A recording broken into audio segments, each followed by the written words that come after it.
Ukrainian forces have surrounded the Russians in the Sumy region. There are many killed and captured.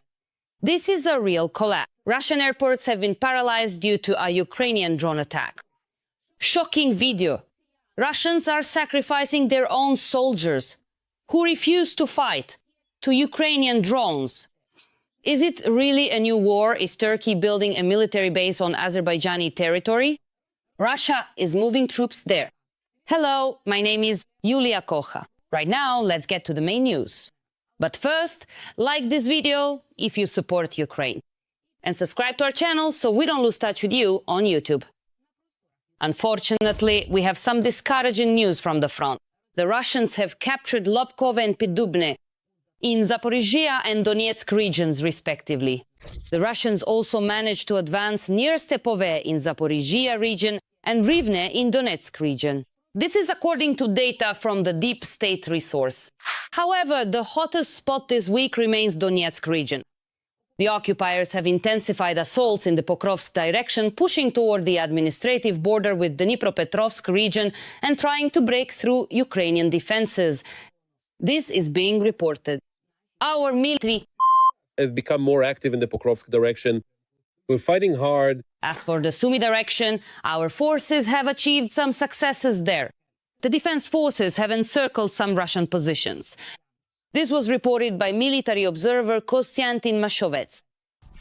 The situation of Russian troops in the Sumy direction has started to deteriorate. In certain areas, the forward units of the armed forces of Ukraine have advanced to tactical depth and have outflanked some enemy positions. Additionally, some sources report that the armed forces of Ukraine have liberated several settlements in the Sumy region. We are awaiting official confirmation. Despite the significant numerical advantage of the Russians, Ukrainian troops are making titanic efforts to reclaim what is theirs. They are true heroes. Write words of support for them in the comments. I know they are watching us. And now, let's talk about how the Russians are fighting. These shots say a lot about the Russian army. The occupiers are leading a Russian serviceman on a chain like a dog because he refused to die in senseless assaults. That's their kind of punishment. Then they leave him tied up in an open area so that he becomes an easy target for a Ukrainian drone. They just took him out and left him there. And this is far from the first time. Russians often execute their own for refusing to fight. Real barbarians. The Russians have once again proven their status as terrorists. And they're so brazen about it that they record their own crimes themselves. Here are the shots of Russians deliberately targeting a drone at Ukrainian rescuers. The video was published by the occupiers themselves.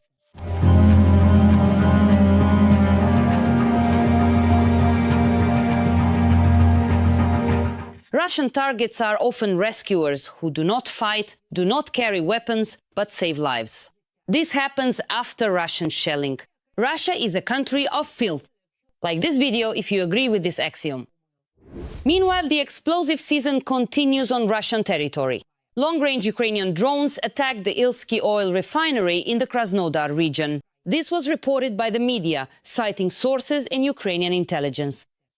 According to preliminary information, one of the plant's technological workshops was hit. This plant is part of Russia's military-industrial complex and is directly involved in waging aggressive war against Ukraine.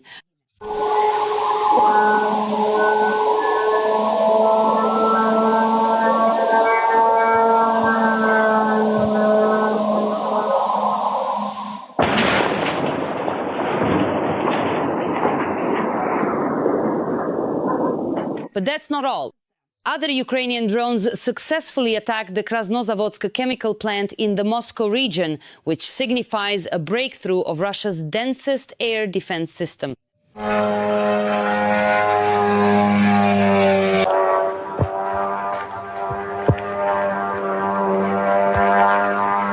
The successful attack was also commented on by Andriy Kovalenko, head of the Center for Countering Disinformation. In Russia's Moscow region, the Krasnozavodsk chemical plant was attacked. They produce explosives, gunpowder, and components for rocket munitions there. This plant is a link in the technological chain that supplies the Russian army with artillery shells, MLRS, and ballistic missiles. Ukrainian analysts have examined and preliminarily established the known details of the effective attack. It was thanks to footage from the internet that it became possible to identify the model of the Ukrainian drones that attacked this target. We're talking about the FP1 drone, which was publicly unveiled not so long ago, just in May.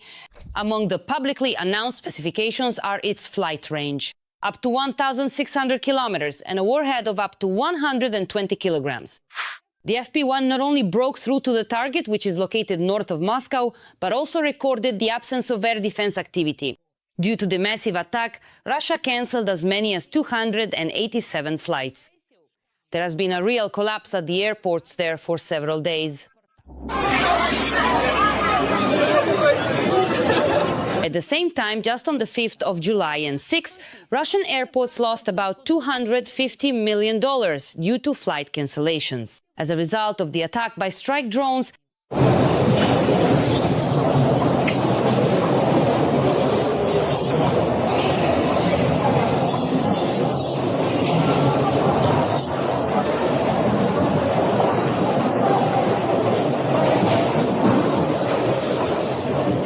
for example, at Sheremetyevo, 171 flights were cancelled and another 56 were delayed.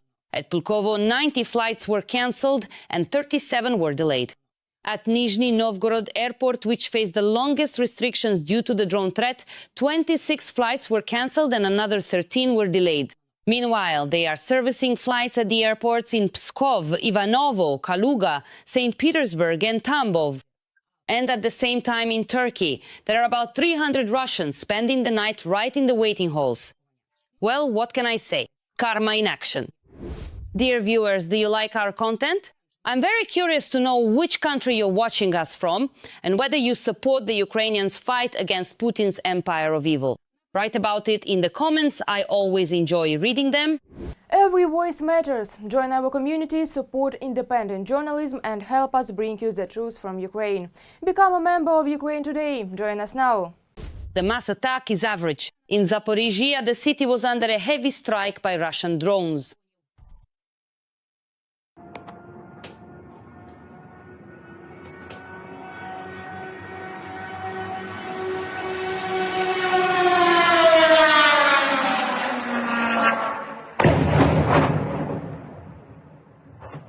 Residential buildings, a university building, and businesses were damaged.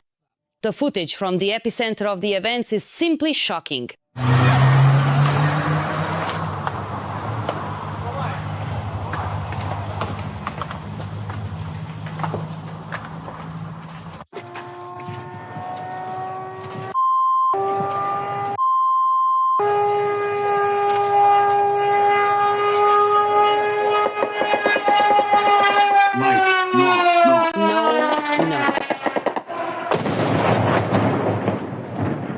As a result of the enemy drone attack in Zaporizhzhia, at least 17 people were preliminarily reported injured.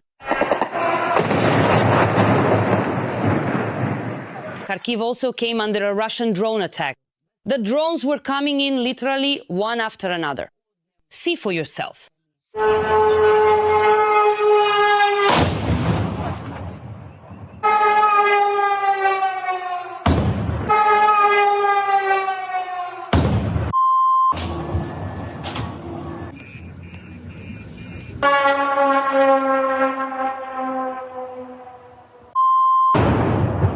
The Russians attacked the Holodnohirsky district of Kharkiv, where 6 strikes were recorded. This was reported by the city's mayor, Ihor Terekov. According to him, a fire broke out in the private sector. A house is burning there. According to the regional military administration, the number of injured and wounded has risen to 33 people. According to the ground forces, on the 7th of July, the Russians simultaneously struck territorial recruitment centers. In Zaporizhzhia and Kharkiv, preliminarily, there are wounded among the servicemen and military commissariat staff. In particular, as a result of the strike in Zaporizhzhia, servicemen from the security company were injured. Today, enemy struck 4 times on Zaporizhzhia Territorial Recruitment and Social Support Center. Servicemen from security company were among the injured. These are precisely those who have been transferred according to the conclusions of the Military Medical Commission from combat units. These are the very people who fought the occupier on the front lines. 2 servicemen have been hospitalized in moderate condition. We understand why this is happening. This is more of an informational attack aimed at mobilization efforts and the emotions of Ukrainian citizens. It's unfortunate that in some cases, the enemy's actions are actually supported by Ukrainians themselves. Emergency services are working at the scene. Additional information about the victims is being clarified. Over the past week, Russia has been deliberately targeting Ukrainian mobilization centers. The ground forces state that these actions are aimed at disrupting mobilization in Ukraine. China may involve Russia in a war against NATO. This statement was made by NATO Secretary General Mark Rutte. Rutte believes that if Chinese leader Xi Jinping decides to attack Taiwan, he will first call his partner Putin and ask him to distract NATO. He'll say to him, hey, I'm about to do this and I need you to distract them in Europe by attacking NATO territory. Most likely, that's exactly how it will happen. And to deter them, we need to do 2 things. First, NATO must be so strong that Russia would never dare to do it. Second, we need to cooperate with the Indo-Pacific region. This is something President Trump is actively promoting. And what do you think? Will they dare?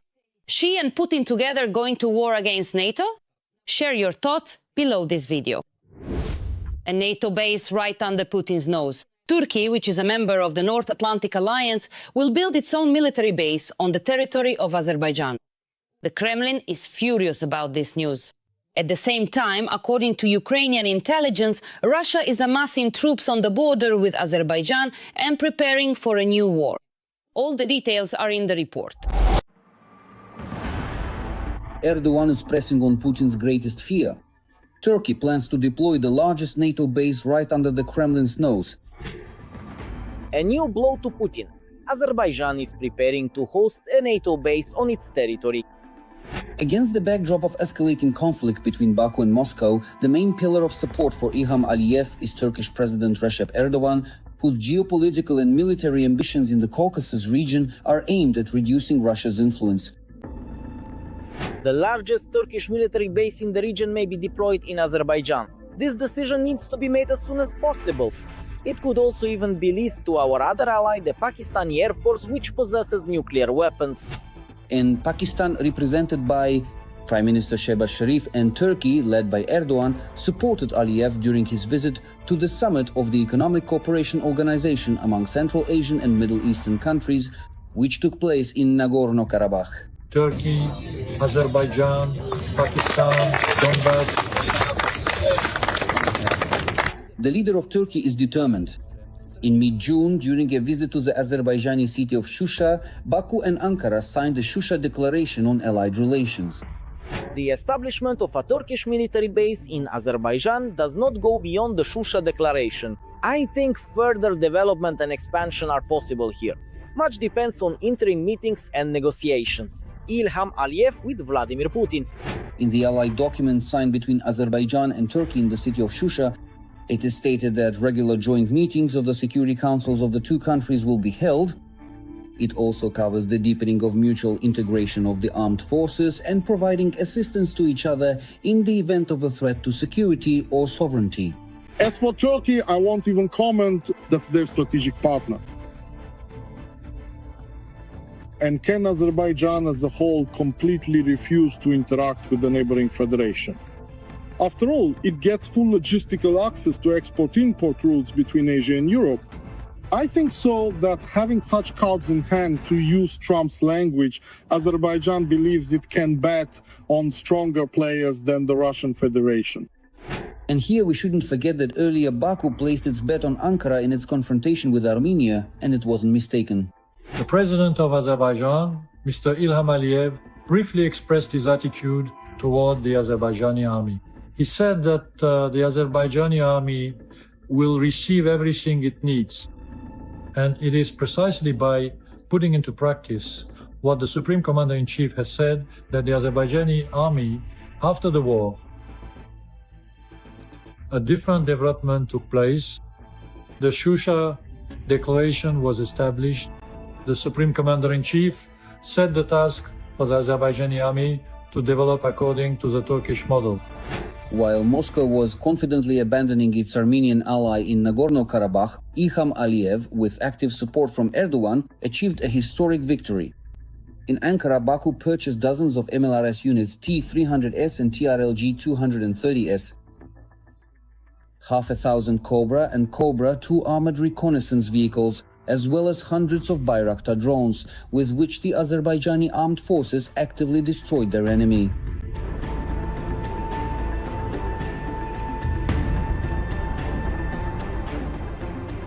Erdogan became the Grey Cardinal behind Aliyev's triumph. In Karabakh, Turkey provided him with active political and military support. Equipment, reconnaissance and strike drones, Turkish instructors training the Azerbaijani armed forces.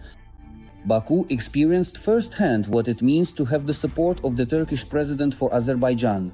Neither the pro-Russian neighbors nor the Russian so-called peacekeeping army are frightening.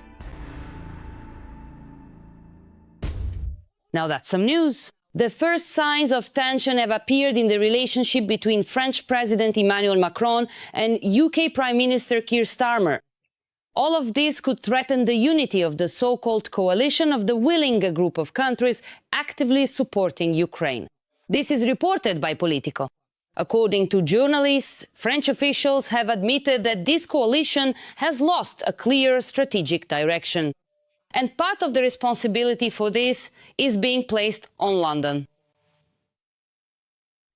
In particular, they point to the excessive focus of Britain and the United States, which have still not provided the promised security guarantees to Ukraine. In the British capital, in turn, they do not hide their dissatisfaction with Macron's actions, accusing him of being primarily concerned with his own political legacy as he nears the end of his term. According to Politico, the key source of this agreement is the differing attitudes of the two leaders toward the United States. Paris and London, despite coordinating their actions on Ukraine, are increasingly expressing mutual irritation over each other's policies regarding Donald Trump. According to a French expert close to Macron, Starmer is demonstrating maximum caution in his communications with the White House. And one of the former British diplomats described this approach as shamelessly flexible but necessary, hinting at London's diplomatic maneuvering with Trump. In addition, another point of contention was the warming of trade relations between the US and the UK, which occurred as a result of a recent agreement between Starmer and Trump to lower tariffs. Let me remind you, the media reported earlier that Macron and Starmer are planning to hold a new coalition meeting, with interested parties already set for the 10th of July. The meeting is scheduled to take place during Macron's visit to the United Kingdom, which will last from the 8th of July to the 10th of July. Do you believe that there really is a rift between Macron and Starmer? Share your thoughts in the comments. NATO is significantly lagging behind Russia in the production of artillery shells. This was acknowledged by the Secretary General of the Alliance, Mark Rutte, who called on member states to increase their military budgets. Details in the report. We're not at war yet, but we're already preparing. NATO has calculated just how much it is losing to Russia in weapons production and what needs to be done to change this trend. NATO Secretary General Mark Rutte shared the discouraging statistics. According to him, the Kremlin produces more ammunition in a single quarter than all the NATO countries combined, in an entire year. And this is despite the fact that NATO collectively has a budget 25 times larger than Putin's. We are now facing a huge geopolitical challenge. And first and foremost, this is Russia, which is restructuring at a pace unprecedented in modern history. Today, they produce 3 times more ammunition in 3 months than all NATO members do in a year. And don't forget that Russia's tax-based economy is only 2 billion, while all of NATO is 50 billion. This is unacceptable. Realizing its lag, NATO is actively working to increase the defense budget of each alliance member. All Europeans now understand that 2% of GDP is no longer enough. Now, the main goal is to increase this amount by 2.5 times. This problem needs to be solved, and certain steps have already been taken in this direction. But they are only possible within a certain time frame. Yes, over a long period of time. However, some countries are already addressing what can be solved quickly today. In particular, training citizens in military skills, replacing a contract army with conscription, and increasing salaries for military personnel. In short, making every effort to increase the number of personnel. The most important issue we need to work on is getting the necessary number of people into our armies. This issue is resolved at the national level, and countries make the appropriate decisions: conscription, contract service, or whether to pay their military personnel more. However, even with an awareness of the problems, solving them together has not yet been possible, admits Secretary General Rutte. The main reason is that after the Cold War, when militarization was the main global trend, and after decades of democracy, not all countries are able to switch to a military footing, even within a few years. What especially concerns me is the volume of defense industrial production. This is a common problem for the entire alliance. We simply lack the capacity to produce enough weapons to be confident that we can deter the pressure from the Russians, the North Koreans, or anyone else who might want to attack us. And such prospects are quite real, alliance representatives add. According to NATO Secretary General's forecasts, if China decides to attack Taiwan, it will first try to create a crisis in Europe. And it's hard to think of a better way than provoking Putin to attack the EU and consequently NATO. The calculation is that the United States will be distracted by this conflict, leaving the Indo-Pacific region unprotected. It is worth noting that Europe itself does not want to become a victim of a showdown between two superpowers, which has further contributed to the ramping up of military production. After all, with every new statement from Trump, there is less and less hope for the American umbrella. Uncertainty about the actions of the United States in the context of its new foreign policy doctrine aimed at partial isolationism and a reduction in attention to European affairs. Along with insufficient production capacity, analysts also cite excessive bureaucracy in old Europe as another obstacle to the faster growth of Europe's defense capabilities. By doing everything according to standards and regulations, the West undoubtedly wins in terms of quality. But unfortunately, it catastrophically loses in terms of quantity.